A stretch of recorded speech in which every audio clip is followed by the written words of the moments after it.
किस प्रकार से इस सवाल को हम डिस्कस करेंगे। तो जो मेरा दूसरा सवाल है, दूसरे प्रश्न का दूसरा सवाल देखते हैं, एनसीईआरटी का है, क्लास 10th का है, एक्सरसाइज 4.1 का है। ठीक है, आगे बढ़ते हैं। सबसे पहले तो हमको ये समझना होगा कि क्रमागत मतलब क्या होता है, क्योंकि बार बार आपको मिलेगा ये क्रमागत। क्रमागत मतलब लगातार आप कह सकते हैं, है ना। लगातार कहने का मतलब जैसे 1 लिखे तो इसके बाद 2 लिखे, 2 के बाद 3 लिखे, 3 4 हो गया, 5 हो गया, इसी प्रकार से बढ़े या घटे, घटते भी हो सकता है। ऐसा नहीं है कि मतलब बढ़ते चला जाए। क्रमागत में मतलब 5 4 3 2 1, ये भी तो क्रमागत है, लेकिन ये बढ़ते में चला गया, ये घटते में जा रहा है। चलिए अब सवाल पर आते हैं। क्रमागत का मतलब आप समझ गए। कहा कि भाई 2 धनात्मक जो पूर्णांक हैं इनके गुणनफल 306 है।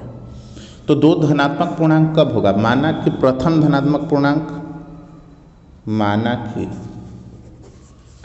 प्रथम धनात्मक पूर्णांक, प्रथम धनात्मक पूर्णांक, प्रथम धनात्मक पूर्णांक क्या हो जाएगा आपका? तो प्रथम धनात्मक पूर्णांक आप ए से लेकर जेड तक कोई भी वेरिएबल वैल्यू ले सकते हैं, जड़ पद ले सकते हैं। तो x मान लीजिए आप इसको। तथा अब दूसरा का बात है ना, दूसरा क्रमागत पूर्णांक, क्रमागत लेना है ना। तो क्रमागत पूर्णांक लेना है और वो भी धनात्मक लेना है, भाई धनात्मक होना चाहिए, है ना। तो धनात्मक पूर्णांक लेने के लिए क्या करिएगा आप? तो भाई पिछले देखिए, इसमें क्या था, 1 में अगर 1 जोड़ेंगे तो 2 हो जाएगा, 2 में 1 जोड़ेंगे 3 हो जाएगा, 3 में 1 जोड़ेंगे 4 हो रहा है, 4 में 1 जोड़ा है 5 हो रहा है। मतलब लगातार निकालने के लिए या तो आपको 1 जोड़ना पड़ेगा या घटाना पड़ेगा। तो इधर तो जाना नहीं, हमको लेके चलना है आगे की तरफ, ज़्यादा प्रयास करेंगे तो 1 जोड़ना है, यानी कि x + 1 हो जाएगा हमारा दूसरा धनात्मक पूर्णांक। और प्रश्नानुसार हमसे बोला है, प्रश्नानुसार हमसे क्या बोला है? प्रश्नानुसार हमसे बोला है कि भाई दोनों धनात्मक पूर्णांकों के गुणनफल कितना? 306 है। तो दोनों धनात्मक पूर्णांक यानी कि इसका और इसका, दोनों के गुणनफल हमसे बोला है। यानी कि हम कहेंगे कि x और x + 1 दोनों का गुणनफल हमको 306 बोल रखा है। अब क्या करेंगे भाई? अगला स्टेप सोचिए कि किस प्रकार से आएगा। तो अगला स्टेप सोच लिए हम कि इसमें इससे एक बार मल्टीप्लाई करना है या इसमें एक बार 1 से गुणा करना है।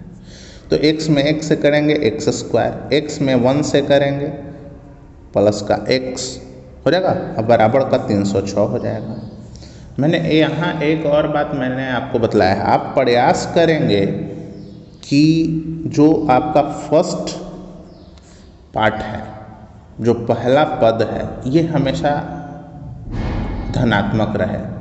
ठीक है, धनात्मक तो रहेगा। इसको अगर LHS में है, LHS के ही तरफ रहने दें, क्योंकि ये धनात्मक है तो इस तरफ रहेगा तो धनात्मक रहेगा, प्लस का x, और इधर से आप लेकर 306 को चले आएंगे, यानी कि RHS से LHS में लेकर चले आएंगे तो माइनस का 306 हो जाएगा। और यही तो हमसे पूछ रहा था कि भाई द्विघात समीकरण के रूप में आप इसको व्यक्त करके बता दीजिए। तो ये हमारा बन गया।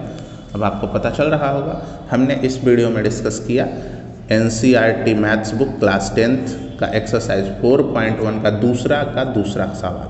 ठीक है, मुझे उम्मीद है आपको समझ में आया होगा।